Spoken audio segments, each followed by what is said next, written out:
आप देखेंगे दूसरा अध्याय जो हमारा है परीक्षाओं की दृष्टि से ये भी बहुत अधिक महत्वपूर्ण है, जिसका नाम है मानव नेत्र एवं रंग बिरंगा संसार। जैसे कि आपको पता है कि बोर्ड परीक्षाएं आपकी जो है बहुत ही कम गैप में आयोजित हो रही हैं।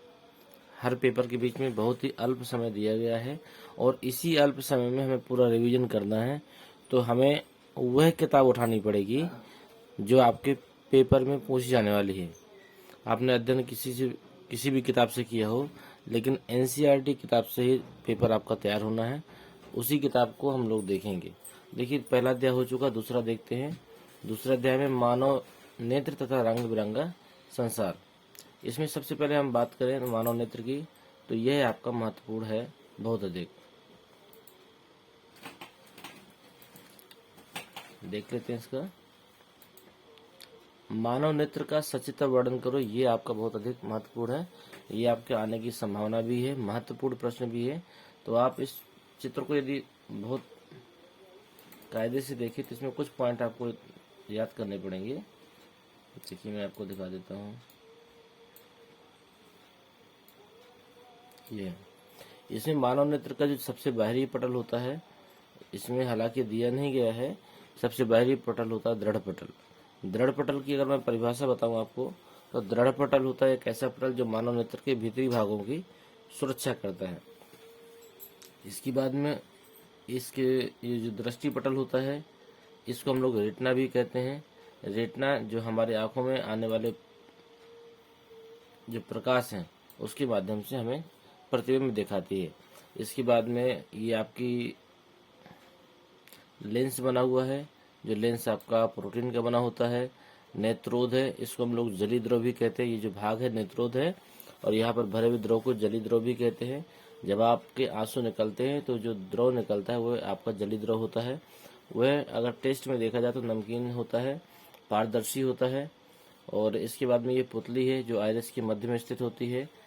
और इसके बाद में ये जो बीच में खाली जगह काफ़ी दिख रहा है, ये आपका काचाप कक्ष है। और यहाँ भरा हुआ जो द्रव होता है काचाप द्रव होता है। इस प्रकार ज़्यादा अगर नहीं डिफाइन कर सकते हैं तो मानव नेत्र का चित्र तो आपको सीखना ही सीखना है। और चित्र के बाद में कुछ चीज़ें भी आपको, कुछ पॉइंट भी इसके याद रखने हैं, जिससे आप उसके भाग के रूप में बता सकें। तो ध्यान दीजिएगा, ये महत्वपूर्ण है आपके लिए। इसके बाद में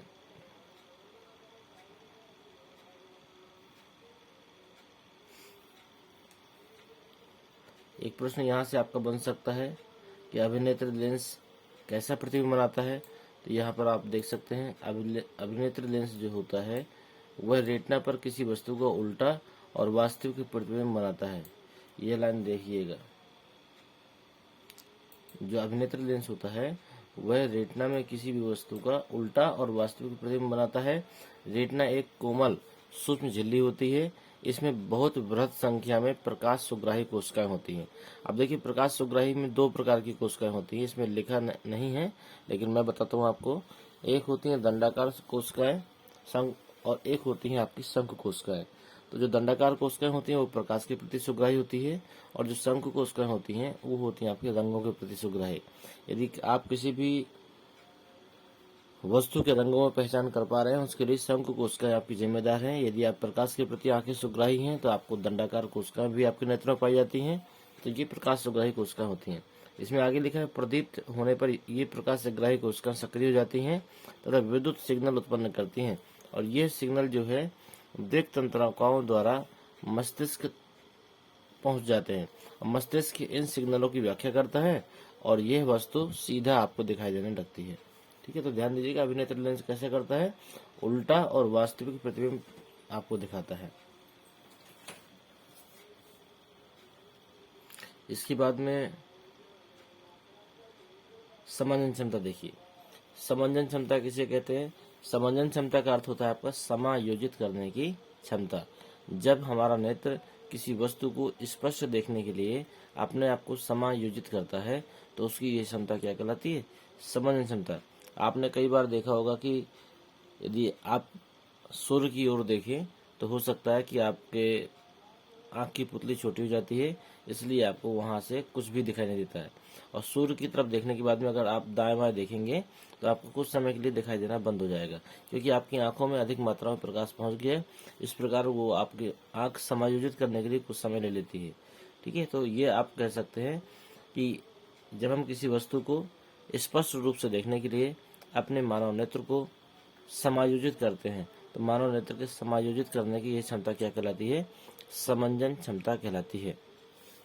चलिए देखते हैं आगे। ये आपका मोस्ट इम्पोर्टेंट है, बहुत बार पूछा गया है प्रश्न ये।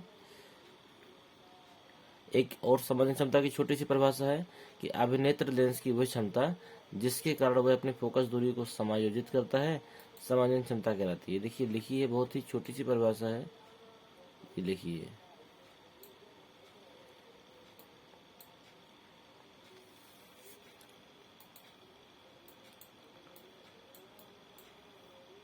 ये आपकी 2 लाइनों में आपकी ये परिभाषा है कि अभिनेत्र लेंस की वह क्षमता,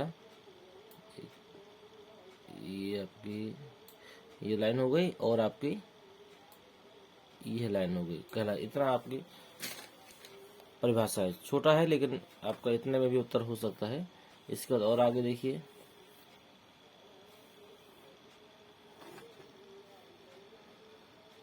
आपका जो नेत्र लेंस होता है इसके बारे में भी कभी कभी कुछ प्रश्न पूछ सकता है। तो एक यहाँ पे बोला गया है, कभी कभी अधिक आयु के कुछ व्यक्तियों के नेत्र का क्रिस्टलीय लेंस दूधिया तथा धुंधला हो जाता है। इस स्थिति को मोतियाबिंद कहते हैं। हालांकि इस सिलेबस में नहीं है इसलिए पूछा नहीं जाएगा, फिर भी ध्यान दीजिएगा।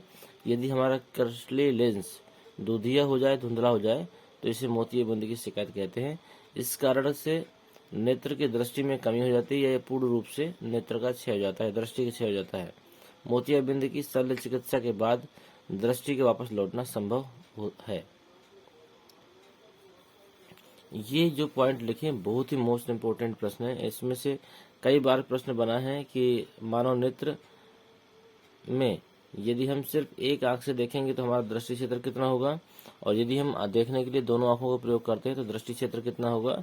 और भी इनसे कई प्रश्न बने हैं, तो इसको पढ़ के देखिएगा। एक नेत्र की बजाय 2 नेत्र होने से हमारे अनेक लाभ हैं। 2 नेत्र में हमारा दृष्टि क्षेत्र विस्तृत हो जाता है, मतलब विस्तार हो जाता है। मानव नेत्र के एक नेत्र का जो दृष्टि क्षेत्र होता है 150 डिग्री का होता है।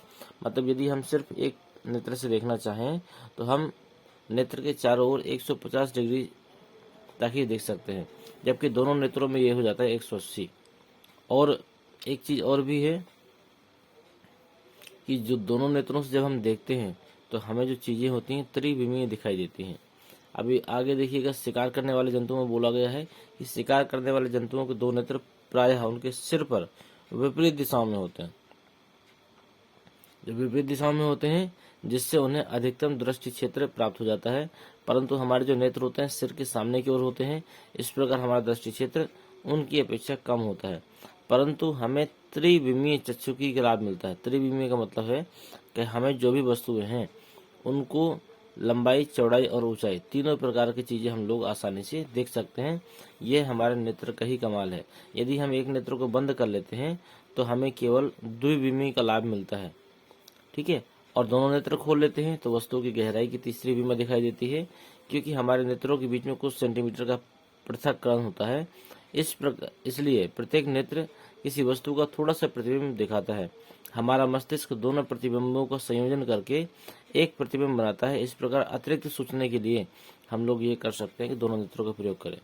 तो इसमें से कुछ प्रश्न बन सकते हैं। पहला प्रश्न बन सकता है कि हमारे एक नेत्र का दृष्टि क्षेत्र कितना होता है, तो ध्यान दीजिएगा 150 होता है। 2 का कितना होता है, 180 होता है। हम जो जानवरों के नेत्र अगल बगल के होते हैं सिर के, अधिक दृष्टि क्षेत्र प्राप्त करने के लिए। दृष्टि दोष, देखिए दृष्टि है तो दोष भी होगा, ये तो है पक्का है। दृष्टि दोष और उनका संशोधन। तो दृष्टि दोष या नेत्र दोष ये समझ लेते हैं।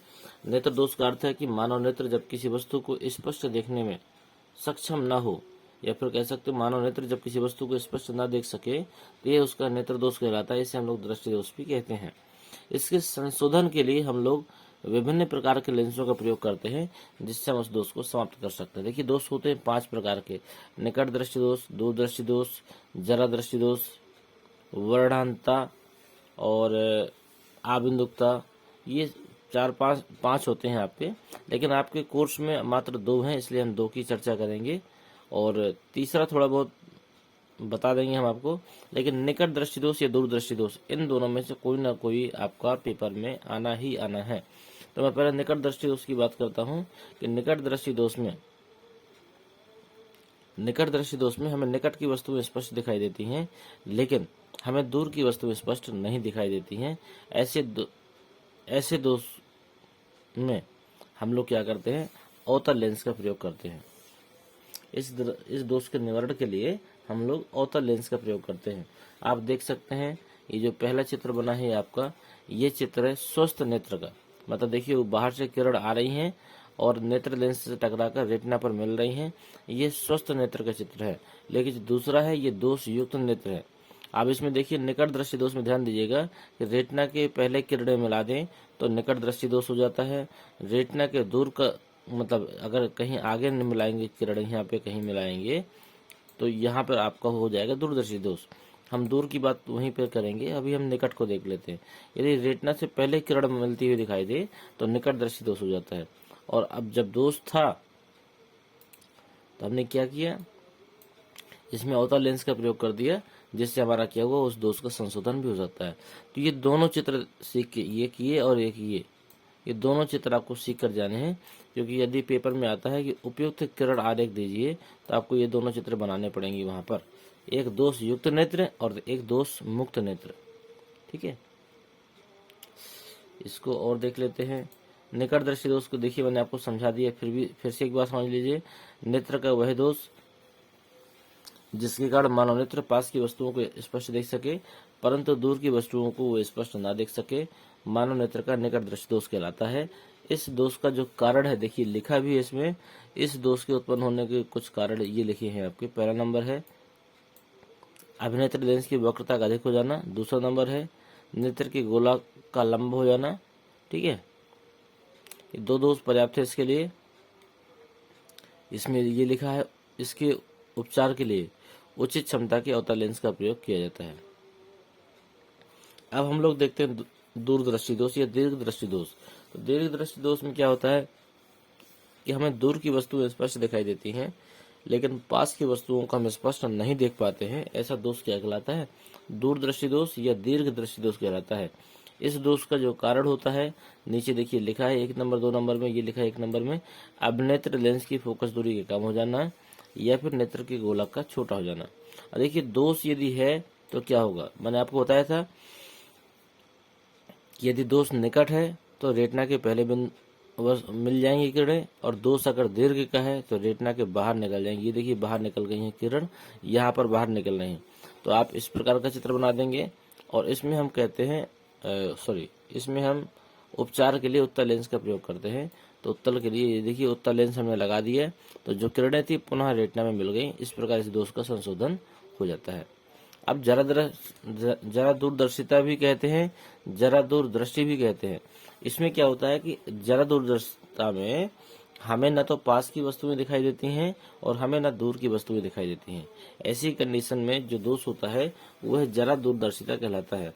यह मांसपेशियों की दुर्बलता के कारण होता है और इसके निवारण के लिए हमें द्विफोकस लेंस का प्रयोग किया जाता है। द्विफोकस का मतलब एक ही लेंस में आपने कहीं देखा होगा कि कुछ इस प्रकार की व्यवस्था होती है कि मान के चलिए मैं इसको अगर लेंस मानो इस प्रकार का, तो इस तरह का कुछ लगा होता है।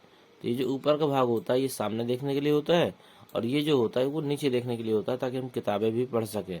तो इस प्रकार का जो लेंस होता है वो क्या कहलाता है, द्विफोकस लेंस। उम्मीद है समझ में आ गया होगा। हर हालत में प्रश्न आएगा, आपको डाउट वाली कोई संभावना नहीं है और पेपर बैठने वाले हैं 1 दिन बाद, तो आप खुद बताएंगे कि हमने क्या सीखा। इसके बाद में प्रिज्म कोण आप देख लीजिएगा, प्रिज्म कोण किसे कहते हैं। इसमें लिखा है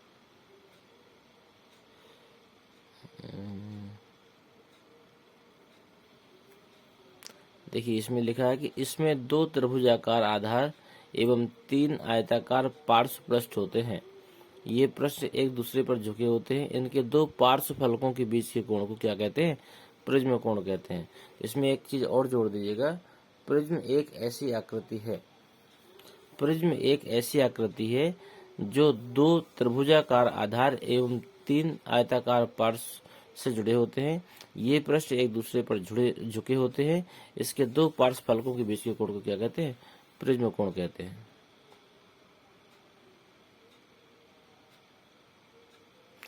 कुछ अद्भुत जानकारी दी गई है इसमें, इसको भी हम लोग देख लेते हैं। कभी कभी चीजें हैं पूछ ली जाती हैं इसमें से भी।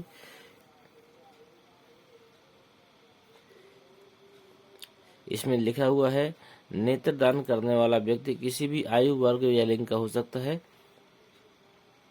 चश्मा पहनने वाले या मोतियाबिंद का ऑपरेशन करा चुके व्यक्ति भी नेत्रदान कर सकते हैं। प्रश्न आपके 1 नंबर में आ सकते हैं। मधुमेह या उच्च रक्तचाप से पीड़ित व्यक्ति, दमे के रोगी या फिर संक्रामक रोगी हैं, वे भी नेत्रदान कर सकते हैं। मृत्यु के 4 से 6 घंटे के भीतर नेत्र निकाल लिए जाने चाहिए और समीप के नेत्र बैंक को तुरंत सूचित करें। तो आप ये प्रश्न आ जाता है कि मृत्यु के कितने घंटे बाद तक नेत्रदान कर सकता है? 4 से 6 घंटे। इसका नेत्र निकालने में मात्र 10-15 मिनट का समय लगता है। और जो व्यक्ति एड्स का शिकार होगा, हेपेटाइटिस बी का होगा, सी का होगा, और ये फिर तीव्र ल्यूकेमिया का होगा, हैजा का होगा, धनिका शोथ का होगा या मस्तिष्क का होगा, वो लोग नेत्रदान नहीं कर सकते हैं। ये चीज आपकी महत्वपूर्ण है। चलिए इसके बाद आगे देखते हैं।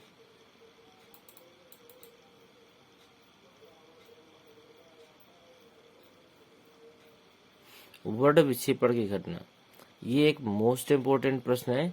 इसको हम लोग चित्र के साथ समझते हैं। देखिएगा, जब श्वेत प्रकाश को हम लोग किसी प्रिज्म से गुजारते हैं, देखिए श्वेत प्रकाश है ये, जब हम श्वेत प्रकाश का किसी प्रिज्म से गुजारते हैं तो प्रिज्म में उस श्वेत प्रकाश का अपवर्तन होता है, जिससे श्वेत प्रकाश अपने अवयवी 7 रंगों में प्राप्त होता है। ये जो 7 रंग होते हैं यही कहलाते हैं वर्ण विक्षेपण के द्वारा प्राप्त हुए क्रम। और इन क्रमों में नीचे से ऊपर की ओर यही क्रम होता है। देखिए ये लिखा हुआ है वेबग्योर, ठीक है। या फिर हम लोग हिंदी में इसको बोल सकते हैं बैजानी हैप्पीनाला। ये लिखा हुआ है बैजानी, बैगनी, सबसे नीचे बैगनी होगा, नंबर दूसरे पे जामुनी, फिर नीला, फिर हरा, फिर पीला, नारंगी और लाल। ये 7 रंग आपके नीचे से ऊपर की तरफ है। ध्यान दीजिएगा, ऊपर जो रंग है सबसे ऊपर लाल होता है। लाल की तरंग दैर्ध्य सबसे अधिक होती है। हालांकि इस चित्र में गुलाबी आपका ऊपर दिख रहा है, लेकिन लाल इसमें सबसे ऊपर होना चाहिए। चित्र की तरफ देख करना जाइएगा, आप क्रमों को देखकर आपको करना है, जैसा कि लिखा है इसमें बैजानी हैप्पीनाला। इसका मतलब जो लाल रंग का है उसकी तरंग दैर्ध्य सबसे अधिक होती है, इसलिए यह रंग सबसे ऊपर दिखाई देता है। बैगनी रंग मतलब वॉलेट, ये सबसे कम होती है, इसलिए सबसे नीचे दिखाई देता है। लाल रंग का विचलन सबसे कम होता है, इसलिए सबसे ऊपर होता है और सबसे दूर तक दिखाई देता है। लाल रंग का तरंग दैर्ध्य अधिक भी होती है, ठीक है। ये सब चीजें इसके अंतर्गत पूछी जा सकती हैं। अब ये आता है कि यदि हम 2 प्रिज्म को परस्पर एक दूसरे के विपरीत रखें, मतलब एक सीधा और दूसरा उल्टा, तो हमें प्राप्त होने वाला प्रकाश कैसा होगा? तो ध्यान दीजिएगा, श्वेत प्रकाश को गुजारते हैं जो 7 रंगों में टूटना होता है, लेकिन दूसरे प्रिज्म के उल्टा रखे होने के कारण वह प्रकाश पुनः सफेद हो जाता है और हमें सफेद प्रकाश ही प्राप्त होता है। इसके बाद एक घटना इंद्रधनुष की है, जो कि आप देख पा रहे हैं चित्र में। इंद्रधनुष की घटना आसमान में दिखाई देती है। इसका कारण क्या है तो ये भी देख लीजिए। इंद्रधनुष वर्षा के पश्चात जल में आकाश के सूक्ष्म कणों में दिखाई देने वाला स्पेक्ट्रम है।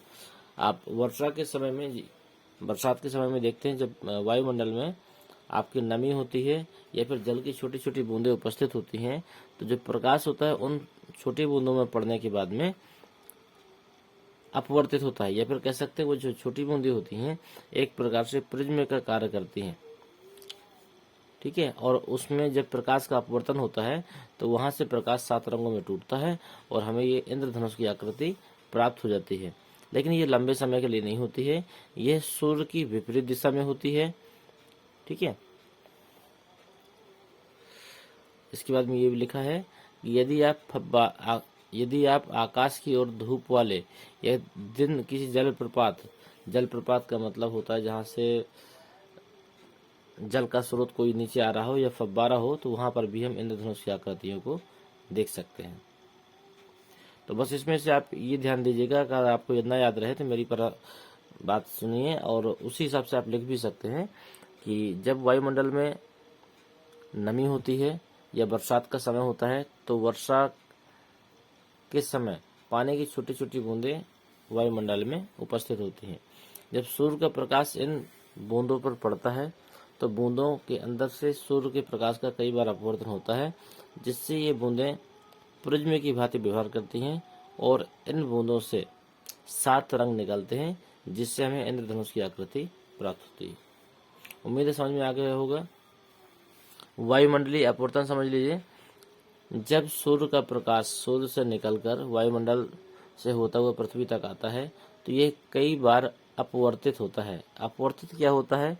देखिए, हम लोग जहाँ रह रहे हैं वो क्षोभ मंडल है, इसके अतिरिक्त आयन मंडल भी है, समताप मंडल भी है, बहुत सारे और भी मंडल हैं हाँ, यहाँ से लेकर सूर्य के बीच में, और हर मंडल में विभिन्न प्रकार की घटनाएं घटित होती हैं। जैसे कहीं का ताप अधिक है, कहीं का ताप कम है, कहीं पर हवाएं ज़्यादा तेज चलती हैं, कहीं पर हवाएं धीमी चलती हैं, कहीं पर बिल्कुल नहीं चलती, बहुत सारी चीज़ें हैं। तो ये सब चीज़ें जो सूर्य से लेकर पृथ्वी तक घटित होती हैं, तो सूर्य हर वायुमंडल में कई बार अपवर्तित होता है। जैसे आपने पढ़ा होगा प्रकाश के अपवर्तन में कि प्रकाश जब किसी एक माध्यम से दूसरे माध्यम में प्रवेश करता है तो यह अपने अभिलंब से कुछ विचलित हो जाता है। तो ये जो घटना है विचलित होने की, ये कई बार होती है और यही अपवर्तन क्या कहलाता है? वायुमंडलीय अपवर्तन। तारों का टिमटिमाना, देखिए तारों का टिमटिमाना भी वायुमंडलीय अपवर्तन का कारण है, क्योंकि तारों की जो वास्तविक स्थिति होती है वो ग्रहों से काफी दूर होती है। तो तारों से निकलने वाला जो प्रकाश होता है वह कई लेयर से होता हुआ हमारे यहाँ तक आता है। इस प्रकार तारों से निकलने वाले प्रकाश जब वायुमंडलीय अपवर्तन के कारण हमारी आंखों तक पहुंचता है तो हमें उन तारों की स्थिति उनकी वास्तविक स्थिति से अलग दिखाई देती है और हमें वो टिमटिमाते हुए प्रतीत होते हैं। देखिए, लिखा तो इसमें बहुत कुछ है और भाषा थोड़ा सा डिफिकल्ट है, समझने में आसानी नहीं होगी, लेकिन मैं जो बता रहा हूँ उम्मीद है कि वो चीज़ आपको समझ में आ जाएगी और आप पेपर भी अच्छा करके आएंगे। अग्रिम सूर्योदय और विलंबित सूर्योदय मोस्ट इंपोर्टेंट प्रश्न है। और अग्रिम और विलंबित का समझ लीजिए कि हमारे पृथ्वी में जो वायुमंडल है, वायुमंडल के कारण यह सूर्य अपने समय से 2 मिनट पहले हमें दिखाई देता है और डूबने पर अपने वास्तविक समय से 2 मिनट बाद तक दिखाई देता है। इस प्रकार हमें कुल मिलाकर 4 मिनट अतिरिक्त सूर्य दिखाई देता है। डूबने से लेकर निकलने तक में 4 मिनट अतिरिक्त दिखाई देता है। यदि पृथ्वी पर यह वायुमंडल ना होता तो यही 4 मिनट कम हम सूर्य को देख पाते। इसी घटना के कारण अग्रिम और विलंबित सूर्यास्त के कारण ही सूर्योदय और सूर्यास्त के समय जो सूर्य है चक्रिका कह सकते हैं या फिर चपटे आकृति का दिखाई देता है। ध्यान दीजिएगा, जब सूर्य निकलता है, जब उसका रंग नारंगी होता है निकलते समय या लाल होता है, तो उसकी आकृति को आप देखें तो यह चपटे आकार का दिखाई देता है, एक थाली की तरह, और डूबता है तब भी इसी आकृति में दिखाई देता है। इसका सिर्फ एकमात्र रीजन है आपका कि वायुमंडल में जो आपकी अपवर्तन की घटना होती है उसके कारण होता है। तो ये भी वायुमंडलीय अपवर्तन के अंतर्गत होता है। और देखते इसमें क्या महत्वपूर्ण है, प्रकाश का प्रकीर्णन। प्रकाश का प्रकीर्णन भी आपके लिए महत्वपूर्ण है। प्रकाश के प्रकीर्णन का अर्थ है कि प्रकाश 7 रंगों से मिलकर बना होता है। कुछ रंग ऐसे होते हैं जो बहुत ही कम प्रकीर्णित होते हैं, जैसे लाल रंग का प्रकीर्णन सबसे कम होता है, इसलिए इस रंग को हम दूर से देख सकते हैं। और बैंगनी रंग का प्रकीर्णन सबसे अधिक होता है, इसलिए हम इस प्रकाश को दूर से नहीं देख सकते हैं। ठीक है, इसका प्रकीर्णन वायुमंडल में सबसे अधिक होता है। तो प्रकाश के प्रकीर्णन में आप कह सकते हैं प्रकाश तथा हमारे चारों ओर की वस्तुओं के बीच में एक विशेष क्रिया होती है। या फिर ना याद रहे तो मैं सरल सी परिभाषा बताता हूँ आपको।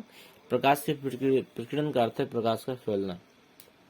सूर्य का प्रकाश 7 रंगों से मिलकर बना होता है, जिसमें से लाल रंग की प्रकाश की तरंग दैर्घ्य सबसे अधिक होती है और प्रकीर्णन सबसे कम होता है, लेकिन बैंगनी रंग के प्रकाश की तरंगदैर्घ्य सबसे कम होती है और प्रकीर्णन सबसे अधिक होता है। प्रकाश के प्रकीर्णन पर आधारित मैं कुछ घटनाएं आपको बता देता हूँ, शायद पेपर में आ जाती हैं। एक पे ये आ सकती है कि हमें आकाश नीला क्यों दिखाई देता है। तो मैं बता दूं, आकाश नीला इसलिए दिखाई देता है कि सूर्य से चलने वाली प्रकाश की किरणें जो हमारे नेत्र तक पहुंचती हैं, तो लाल रंग का जो प्रकाश होता है वह सबसे कम प्रकीर्णित होता है। तो जब सूर्य का प्रकाश धूल धुएं के कणों से टकराता है तो उसमें बैंगनी नीले रंग के जो कण हैं सबसे अधिक प्रकीर्णित होते हैं। प्रकीर्णित का मतलब होता है फैलना। इस प्रकार जो सूर्य होता है वह बैंगनी और नीले रंग से ढका हुआ होता है, लेकिन हमारी आंखें नीले रंग के प्रति अधिक सुग्राही होती हैं, इसलिए हमें सूर्य जो है नीले रंग का दिखाई देता है। और प्रकीर्णन पे आधारित कुछ घटनाएं और भी हैं, जैसे गहरे समुद्र के जल का रंग, सूर्योदय या सूर्यास्त के समय सूर्य का रक्ताभ दिखाई देना। सूर्योदय और सूर्यास्त के समय सूर्य रक्ताभ क्यों दिखाई देता है? क्योंकि आप जानते हैं सूर्योदय और सूर्यास्त के समय जो सूर्य होता है वह क्षितिज के नजदीक होता है, ठीक है, जिससे उसकी दूरी बहुत अधिक होती है और दूरी अधिक होने के कारण अन्य रंग की किरणें हमारे नेत्र तक नहीं पहुंच सकती हैं। लाल रंग की किरणें हमारे नेत्र तक पहुंचती हैं, सूर्य हमें इसलिए रक्ताभ दिखाई देता है। लेकिन जब सूर्य ऊपर होता है तो वह हमारे बहुत ही नजदीक होता है और हमारे आंखों तक प्रकाश की सभी रंग की किरणें आ जाती हैं, इसलिए सूर्य हमें चमकदार दिखाई देता है और सफेद दिखाई देता है, ठीक है। इसके बाद में कुछ और भी घटनाएं होंगी तो मैं आपको आगे बताऊंगा। टिंडल प्रभाव देखते हैं। टिंडल प्रभाव का मतलब होता है कि जब हम प्रकाश को किसी विलयन से गुजारें या किसी माध्यम से गुजारें तो हम देखते हैं कि उस प्रकाश के रास्ते में बहुत सारे कण घूमते या दौड़ते हुए दिखाई देते हैं, ठीक है। तो ये जो घटना होती है यह कहलाती है टिंडल प्रभाव, और जो कण होते हैं वो कहलाते हैं कोलाइडी कण। आपने देखा होगा कि यदि आपके घर में सूर्य के प्रकाश की एक किरण आ रही है तो उस किरण को ध्यान से देखिए तो उसमें हजारों कण आपको लगेगा दौड़ते हुए दिखाई दे रहे हैं। ये कण आपके कैसे होते हैं? कोलाइडी कण कहलाते हैं, और ये जो प्रभाव होता है टिंडल प्रभाव कहलाता है। स्वच्छ आकाश का रंग नीला क्यों दिखाई देता है? मैंने आपको अभी भी बताया थोड़ी देर पहले, जिसमें लिखा भी है वायुमंडल में वायु के अणु तथा अन्य सूक्ष्म अणुओं का साइज दृश्य प्रकाश के तरंगदैर्घ्य के प्रकाश की अपेक्षा नीले वर्ण की ओर के कम तरंगदैर्घ्य के प्रकाश को प्रकीर्णित करने में अधिक प्रभावी होती है। तो इसका एकमात्र अर्थ ये समझिए कि जो नीले रंग और बैंगनी रंग का प्रकीर्णन सबसे अधिक होता है, इसलिए स्वच्छ आकाश का रंग नीला दिखाई देता है। और यदि वायुमंडल न होता पृथ्वी पर, ध्यान दीजिए एक चीज और पूछा जा सकता है, यदि पृथ्वी पर वायुमंडल न होता तो हमें आकाश कैसा दिखाई देता? तो हमें आकाश काला दिखाई देता। यह प्रश्न का उत्तर मैं आपको दे चुका हूँ। इसको आगे बढ़ाते हैं। देखिए ये कारण है आपका, मैंने अभी भी आपको बताया था कि सूर्योदय और सूर्यास्त के समय सूर्य रक्ताभ क्यों दिखाई देता है। तो ये देखिए सूर्योदय के समय सूर्य हमारे क्षितिज में होता है, सूर्यास्त के समय भी क्षितिज में होता है। क्षितिज का मतलब ये दूरी काफी अधिक होती है, सभी रंग का प्रकाश हमारे नेत्र तक नहीं पहुंच सकता है, लेकिन लाल रंग की तरंगदैर्घ्य सबसे अधिक है, इसलिए सूर्य हमें लाल दिखाई देता है, ठीक है। लेकिन यहाँ पर जब हम ऊर्ध्वाधर की बात करें तो यहाँ पर सूर्य हमारे काफी नजदीक होता है, नजदीक होने के कारण सभी रंग के प्रकाश की तरंगदैर्घ्य हमारी आंखों तक पहुंचती है और हमें सूर्य चमकता हुआ सफेद दिखाई देता है। ये कुछ पॉइंट हैं, देख लीजिएगा। नेत्र की वह क्षमता जिससे वो अपनी फोकस दूरी को समायोजित करता है, समंजन क्षमता कहलाती है, ठीक है। नेत्र का जो निकट बिंदु होता है, निकट बिंदु पूछ सकता है, मानव नेत्र का निकट बिंदु वह बिंदु है यह वह न्यूनतम दूरी है जहां रखी हुई वस्तु वह स्पष्ट देख सके। मानव नेत्र का निकट बिंदु या स्पष्ट दृष्टि की न्यूनतम दूरी 25 सेंटीमीटर होती है, और यदि आपको दूर बिंदु पूछी जाए या दूर बिंदु की दूरी पूछी जाए तो वह होती है अनंत। दूर बिंदु कहते किसे हैं? मानव नेत्र का अधिकतम दूरी रखा हुआ वह बिंदु या फिर अधिकतम वह दूरी मानव नेत्र से जहां रखी हुई वस्तु को हम स्पष्ट देख सकें, मानव नेत्र का दूर बिंदु कहलाता है। यह अनंत होता है।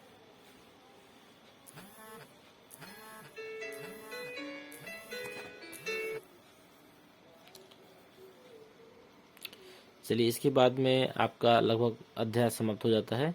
उम्मीद करते हैं चीज़ें बहुत गहराई से बताई गई हैं, आपको समझ में भी आई होंगी। और इसी के साथ हम इस वीडियो का समापन करेंगे। यदि वीडियो पसंद आया है तो आप एक बार लाइक करें, चैनल को सब्सक्राइब करें और सभी दोस्तों को शेयर करें।